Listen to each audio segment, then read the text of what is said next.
నమస్తే, నేను గోపాల్ రెడ్డి.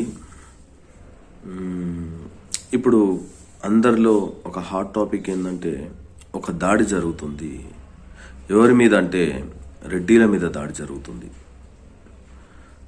అది ఎంతటి దాడి అని అంటే ఇప్పుడు నేను గమనిస్తున్నా దీనిపై ఒక్క రెడ్డి కూడా స్పందించట్లేదు.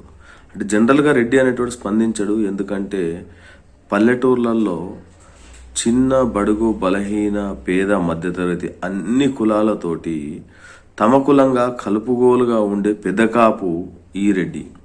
అందుకోసమే రెడ్డికి ఏం న్యూస్ వచ్చింది, ఏం చేద్దాము అనేది కాకుండా తన అస్తిత్వంలోనే అందరినీ కలుపుగోలుతనం అనేది తన హృదయంలో ఉంది. అలాంటి రెడ్డిల మీద ఈరోజు దాడి జరుగుతుంది. మీరు చూడండి, ఈరోజు రెడ్డిలు ఓసీల మీద దాడి కాదు, ఇది ఓన్లీ రెడ్డిల మీద దాడి. మరి ఓసీలలో ఎన్నో రకాల కులాలు ఉన్నా కానీ రెడ్డినే ఎందుకు టార్గెట్ చేస్తున్నారు? ఒకటి. రెండోది, బీసీలలో చాలామంది ఈరోజు మున్నూరు కాపు కులానికి సంబంధించినటువంటి ఎంతో మంది ఆల్రెడీ వియ్యం అందుకున్నారు, పెళ్లిళ్ళు చేసుకున్నారు. చాలామంది రెడ్డి అని ట్యాగ్ పెట్టుకున్నారు. మరి వాళ్ళు ఇప్పుడు చిన్నప్పుడు ఎన్నో కులాలు ఉన్నాయి. అందులో బీసీలలో బలహీన బడుగు వర్గాలకు సంబంధించినటువంటి బీసీలు, పద్మశాలీలు ఉన్నారు, వీళ్ళున్నారు. చాలా కులాలు ఉన్నాయి, ఒకటి కాదు. బీసీలలో చాలా కులాలు ఉన్నాయి. కమ్మర, వడ్రంగి, ఇట్లా విశ్వబ్రాహ్మణ కులాలు, పద్మశాలి కులాలు, ఎన్నో కులాలు ఉన్నాయి. వాళ్ళందరూ ఈరోజు బీసీ రాజ్యాధికారం కావాలి, లేకపోతే బీసీలము మేము అని వాళ్ళు ఏ రోజు గట్టిగా పోరాటాలు చేసింది లేదు. అందులో కొంతమంది తమ రాజకీయ స్వార్థ ప్రయోజనాల కోసము వాళ్ళు ఇలాంటి వాళ్ళ ఓటు బ్యాంకు మలుచుకోవడానికి మాత్రమే పనిచేస్తున్నది. ఎందుకంటే ఈ దాడి నేను ఎందుకు అనుకుంటా అంటే ఇది ఒక పైశాచిక చర్య.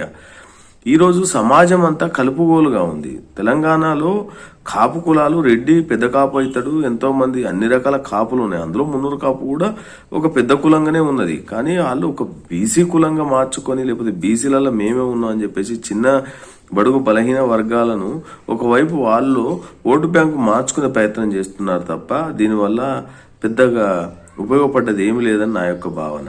ఎందుకంటే ఇప్పుడైనా మేల్కొండి రెడ్డిలారా. ఎందుకంటే మీరు మీ గ్రామాలలో అందరినీ హక్కున చేర్చుకోవడం ఒక్కటే కాదు, వాళ్ళతోటి మీ ఊర్లలో ఉన్నటువంటి వివిధ కులాల సంబంధించినటువంటి వ్యక్తులతోటి, బడుగు బలహీనులతోటి మీరు ప్రదర్శించాల్సిన అవసరం ఉన్నది. ఎందుకంటే వాళ్ళ నోటి నుంచి వినాలి. ఎందుకంటే ఏ రెడ్డి ఏ ఊర్లో ఉన్నా ఎంతమందిని కాపు కాసిండు, ఎంతమందికి పెద్ద కాపుగా ఉన్నాడు, ఎంతోమంది పేద కాపులు ఉన్నారు, పేద రెడ్డిలు ఉన్నారు.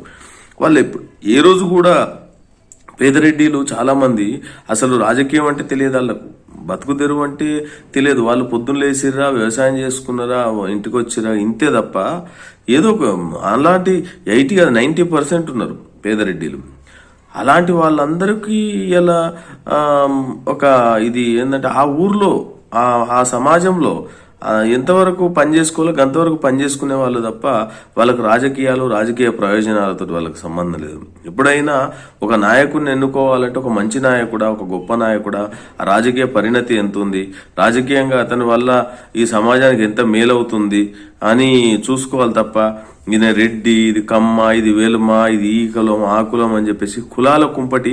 ఇప్పటి వరకు కులాల కుంపటి మన తెలంగాణలో లేదు. ఎందుకంటే తెలంగాణ ప్యూర్, ఎందుకంటే మన పురిటిగడ్డ చాలా స్వచ్ఛమైనటువంటి గాలితోటి ఉన్నటువంటి వాతావరణం మన తెలంగాణ వాతావరణం. మనకు ఈ కులాల కుంపటి ఇంకా అంటలేదు. మనకేమున్నా పని చేసినాం, పని కోసం పోరాడినాం, ఒక ఉద్యమాలు చేసినాం. తెలంగాణ ఉద్యమాన్ని ఒకే తాటి మీదకి వచ్చి అందరూ ఒకే గూటికి వచ్చేసి మాకు తెలంగాణ కావాలి అన్నటువంటి పోరాటం చేసినటువంటి పురిటిగడ్డ ఇది. ఎన్నో రకాల పోరాటాలు ఇక్కడి నుంచి మొదలైనవి.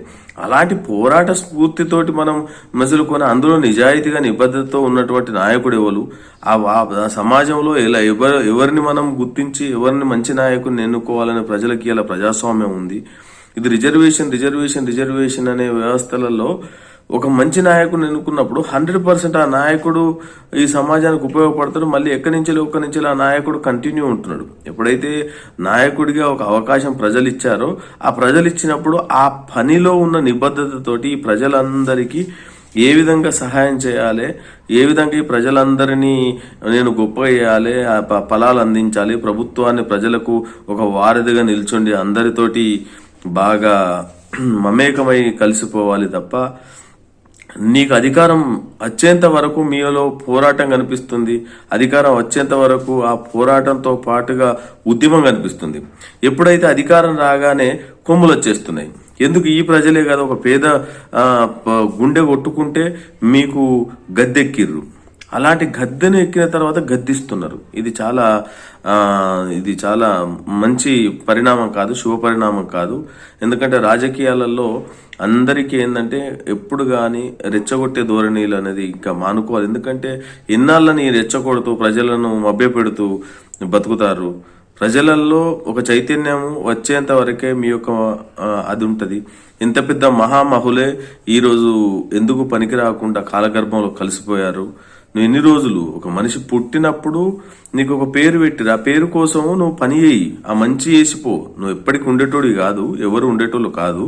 కానీ ఉన్నంతసేపు ఈ సమాజం కోసం ఎందుకు ఒక రెడ్డిలే దొరికిరా? మరి రెడ్లు ఎవరి ఇందులో పేద రెడ్డి లేరా? మరి రెడ్ల కోసం పేరుడు. ఒక రెడ్డి అధికారంలో వచ్చిన తర్వాత మళ్ళా వివిధ కులాలను కలుపుకోవడానికే ప్రయత్నం చేస్తారు. కానీ ఏ రెడ్డి కోసం పోరాటం చేసినటువంటి వ్యవస్థలు ఉంది? ఏ రెడ్డి కోసం పెద్ద పెద్ద భూములు, జాగాలు అది ఇదంతా ఇచ్చిన పల్లెటూళ్ళలో కలిసి చూస్తే ఒక 30 నుంచి 40% రెడ్డి కుటుంబాలే ఉంటాయి. అందులో 90% పేద కుటుంబాలే. 90% వీళ్ళందరి కోసం ఇలా ఊళ్ళో పనులు కల్పించుకుంటూ వాళ్ళతోటి ఒకటిగా గడుపుతూ అందరితోటి మమేకమైపోతున్నటువంటి కుటుంబాలే ఉన్నాయి తప్ప ఖచ్చితంగా రాజకీయ ప్రలోభాల కోసము, రాజకీయ లబ్ధి కోసము, లేకపోతే ఏదో వస్తుంది అని చెప్పేటువంటి కుటుంబాలు చాలా తక్కువ. కాబట్టి ఇకనైనా ఈ యొక్క కుల రాజకీయాలు, ఇలాంటి వర్గ రాజకీయాలు ఇలాంటి మానుకొని సమాజ హితము, సమాజం మేలు కోరే ఒక మంచి పాలన అందించడానికి అధికారులుగా ప్రజలను ఏ విధంగా